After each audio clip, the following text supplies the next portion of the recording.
प्राण के और प्रेमियों सत्संग का समय हो गया। सब लोग सामने आके बैठो। एक एक वचन वाणी को बड़ी सावधानी के साथ सुनो। जब सामने बैठकर सुनोगे तब तुम्हारी समझ में आएगा कि सत्संग किसे कहते हैं। क्योंकि सत्संग कोई कथा वार्ता का नाम नहीं है। सत्संग कोई भाषण स्पीच प्रवचन का काम नहीं है। सत्संग कोई मनोरंजन नहीं है। यह संत महात्मा फकीरों की तालीम और शिक्षा जो जीवों को उभारने के लिए आपत्ति मुसीबत बीमारी महामारी लड़ाई झगड़ों से बचाने के लिए जो समय से फकीरों ने अपने जवान मुबारक जो फरमाया उसको जिन्होंने अख्तियार किया स्वीकार किया लागू किया उन्होंने अपने आप को बचा लिया।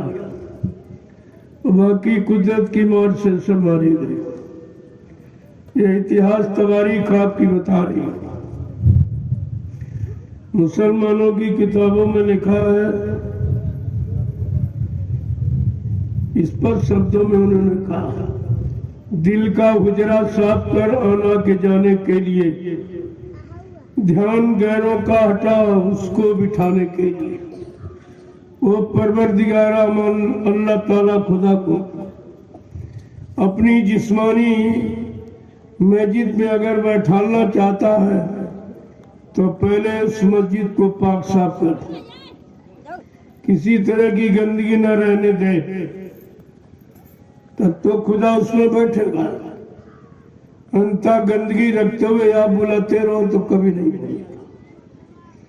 कभी तुम्हारी इबादत कबूल नहीं करेगा गंदगी में। और आपको मालूम कि गंदगी में कोई पूजा स्वीकार नहीं होती।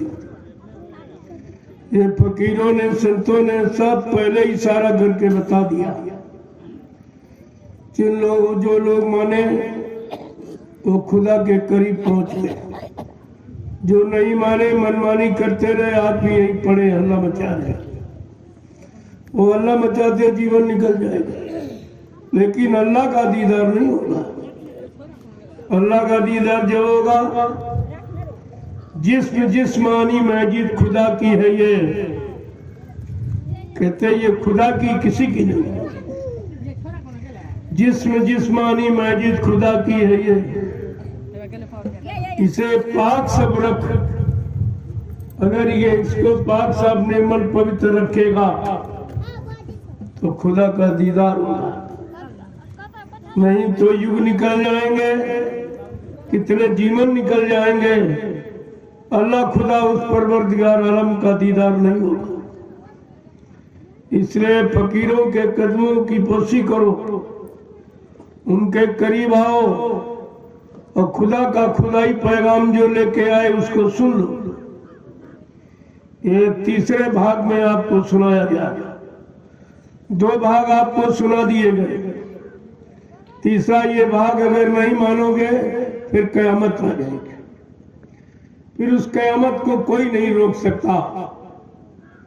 जिसको मोहम्मद साहब ने अपने जवान मुबारक से फरमाया कि 14वीं हिजरी के अंत में खुदा का पैगाम लेकर एक फकीर जमीन पर उतरेगा जिसका लिहाज यानी वेशभूषा सफेद होगी। ये सफेद पोतधारी फकीर खुदा का खुदाई पैगाम संपूर्ण इंसानी जात को सुनाएगा। मोहम्मद साहब ने भी इशारा किया, वो हिंदू कौम का जन्मा फकीर, लेकिन संपूर्ण इंसानी जात को खुदा से मिलने का परमात्मा से मिलने का संदेश सुनाएगा और युक्ति भी देगा।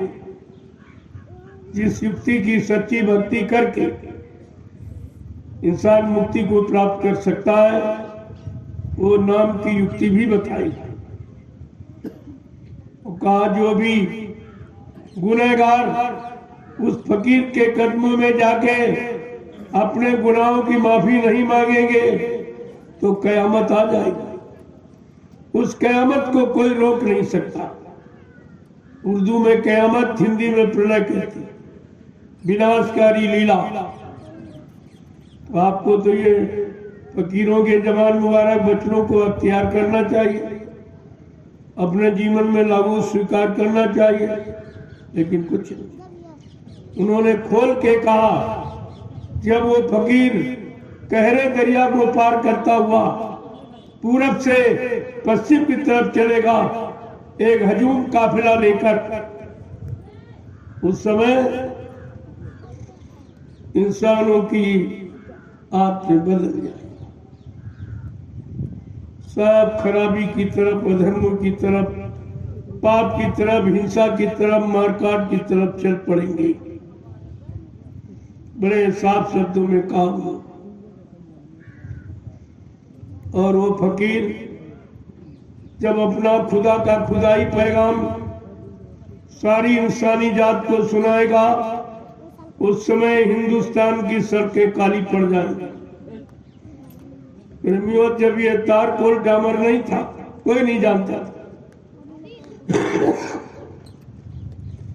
लेकिन हुजूर महात्मा ये सब जानते। फकीरों की दिव्य आंख खुली होती, रूह की तीसरी आंख खुली होती है, जिसके द्वारा भूत भविष्य वर्तमान को सब देख लेते, तभी देखकर हमें आपको आगे की बात बताते हैं कि आगे ऐसा खराब समय आ रहा, ऐसा दर्दनाक समय आ रहा, ऐसा भीषण आपत्ति बीमारियों से घिरा हुआ समय आ रहा, उसकी जानकारी देते हैं। और फिर कह रहे हैं मोहम्मद साहब, जो उस फकीर के वचनों को नहीं मानेंगे, उन पर नहीं विश्वास करेंगे, तो कयामत आएगी। कयामत का इशारा साफ साफ। इसी को हिंदू महात्माओं ने प्रलय कहा और मुसलमान फकीरों ने कयामत। लेकिन बात एक ही,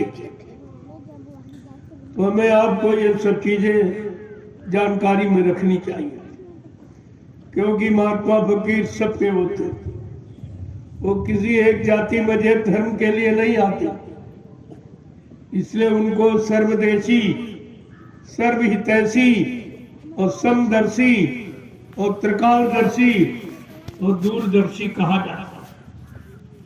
ये उपमाएं उनको दी, वो सबके होते हैं और सबके लिए आते। लेकिन हम आप यहाँ फिरका बनाए बैठे, जात भेद का मतभेद बनाए बैठे, छोटे बड़े गरीब अमीर का भेदभाव बनाए बैठे।